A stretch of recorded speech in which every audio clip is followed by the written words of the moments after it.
こんにちは。人間観察ラボへようこそ。定点観測者の2です。1です。今日も人間観察、楽しみですね。今回のテーマは不確実性です。金融市場の混乱、ゴールドへの投資、そして言論空間の変化。一見無関係に見えるこれらの現象を心理構造という観点から紐解いていきます。まず、最近のニュースを見ていて気になったのが、金融市場の動きです。円安、株安、原油高、いろんな言葉が飛び交っていて、なんだか不安になりますよね。そうですね。TBS ニュースディグによれば、円安、株安、原油高と金融市場の混乱が続き、中東情勢の長期化への懸念が広がっているとのことです。こういうニュースを見ると、普通の人はどう反応するんでしょうか。怖いとか、どうしようって感じる人が多いと思うんですけど。一般的な反応としては、大きく3つのパターンが観測されます。1つ目は、不安の増幅、2つ目は、情報の回避、3つ目は、安全資産への逃避です。安全資産への逃避、それって、ゴールドとかのことですか？その通りです。日経新聞の報道によれば、弱気相場の中でゴールドが上昇しており、2008年金融危機時の底入れサインに似た動きが見られています。2008年って、リーマンショックの時ですよね。なんで人はゴールドに逃げるんですか？ここには、不確実性回避という心理メカニズムが働いています。人間は何が起こるかわからない状態を極端に嫌う生き物なのです。わからないのが嫌いってことですね。でも、ゴールドだって値動きはあるじゃないですか。鋭い指摘です。しかし、ここで重要なのは物理的実態の有無です。株式や紙幣は誰かの信用に支えられていますが、ゴールドは物理的に存在する実態があります。ああ、わかります。デジタルのお金より手に取れるものの方が安心できるってことですよね。心理学ではこれを実体性バイアスと呼びます。不確実性が高まると、人間は見えるもの、触れられるものに過剰な安心感を抱く傾向があるのです。なるほど。でも、そういう心理って現代特有のものなんですか？昔からある心理ですよね。心理そのものは普遍的ですが、現代の特徴は情報の速度と量にあります。24時間、世界中の不安材料がリアルタイムで入ってくる環境。これが不確実性の感覚を増幅させています。確かに、ニュースアプリ開くとずっと不安な情報が出てきますもんね。行動経済学には損失回避性という概念があります。人間は得る喜びよりも失う恐怖を約2倍強く感じるというものです。不確実な状況下では、この損失回避性が過剰に働きます。2倍も。じゃあ、不安な時は余計に怖くなっちゃうってことですね。その通りです。そして、もう一つ興味深いデータがあります。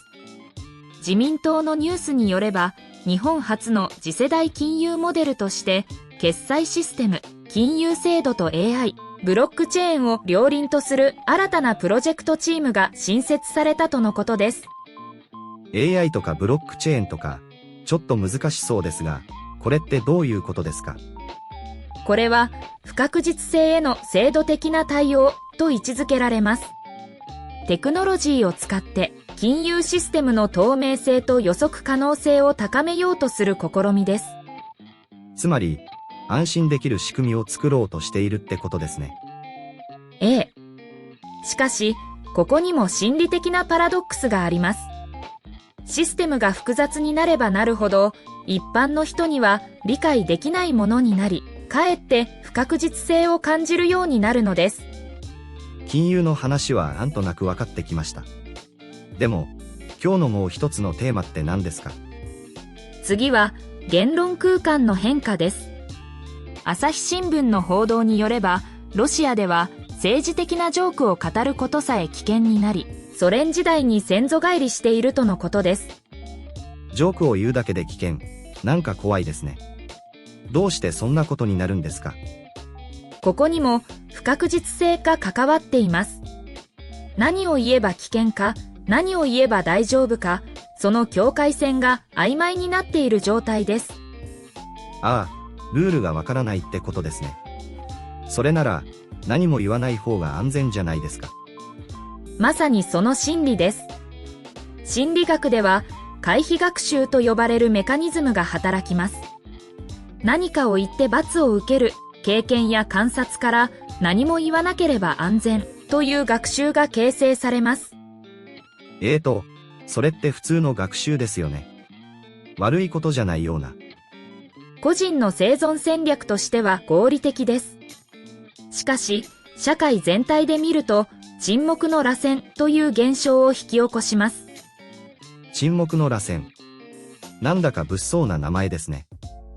ドイツの政治学者のエレ・ノイマンが提唱した概念です。自分の意見が少数派だと感じた人は、社会的孤立を恐れて発言を控える。その結果、少数派の意見がより聞こえなくなり、さらに発言を控えるという負の連鎖が起きます。うわ、確かにそうなりそうですね。みんなが黙っちゃう。興味深いのは、山陽新聞の政治家の発言という記事でも、発言の影響力や責任についての議論がなされていることです。発言に対する社会的な反応のあり方が今問われているのです。日本でも何か言うと炎上したりしますもんね。これって同じ心理なんですか？構造は似ています。ただ、日本で起きているのは制度的な制約よりも社会的な同調圧力によるものです。心理学的には社会的拒絶への恐怖が動機になっています。制度的じゃなくても同じような効果があるんですね。人間は社会的な動物であり、集団から排除されることを根源的な恐怖として感じます。この恐怖は物理的な痛みと同じ脳領域で処理されるという研究結果もあります。痛いのと同じって。そりゃ黙りたくなりますよね。しかし、ここで重要な観察点があります。不確実性が高まると、人は安全な選択を取るようになりますが、同時に確実なものへの信頼も失われていきます。どういうことですか？安全な選択をしてるのに、信頼は失われる。誰も本音を言わない社会では、表面的な情報しか得られません。その結果、他者の本心がわからなくなり、不信感が蔓延する。これを不信の一般化と呼びます。なんだか暗い話ばかりでしたね。私たちにできることってあるんですか？まず、自分の心理メカニズムを理解することです。なぜ不安なのか、なぜ黙ろうとしているのか、その理由を知ることで、衝動的な反応を少し距離を置いてみることができます。自分を観察するってことですね。このチャンネルみたいに。その通りです。そしてもう一つ。不確実性は完全には排除できないという前提を持つことです。零か百かではなく、ある程度の不確実性を受け入れる姿勢が、精神的なレジリエンスを高めます。完全に安心なんてない。って割り切る感じですね。そして最後に、信頼は関係性の中でしか育たないという事実です。沈黙を選ぶのではなく、小さな場から少しずつ言葉を交わすこと。